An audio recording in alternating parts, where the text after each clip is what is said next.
Men hali ham uning futboldan ketishiga ishonmayman. Rostini aytsam, ko'pchilik bolalarning birinchi muhabbati ayol kishi bo'lmagan. Ha, Cristiano Ronaldo haqida gaplashamiz.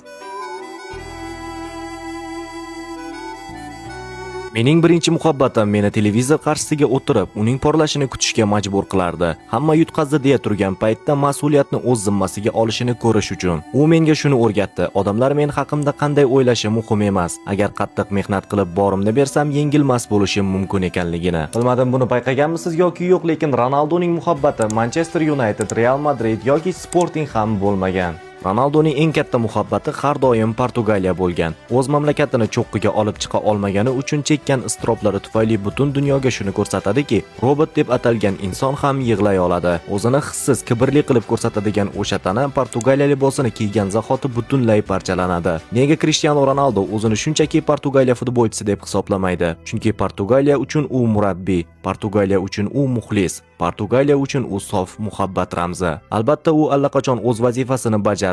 Hech qanday titulga ega bo'lmagan mamlakat bilan u Yevropani zabt etdi. Millatlar Ligasini qo'lga kiritdi. Ular har safar dunyoning eng katta turniriga yo'llanmalarni olishdi.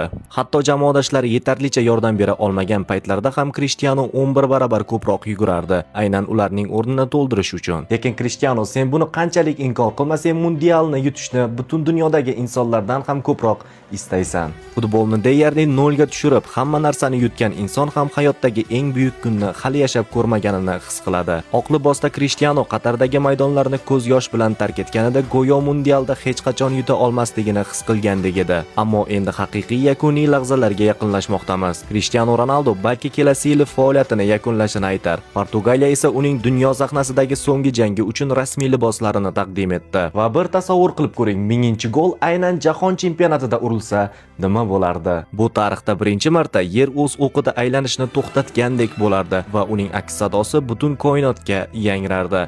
So'nggi bor o'sha ovoz.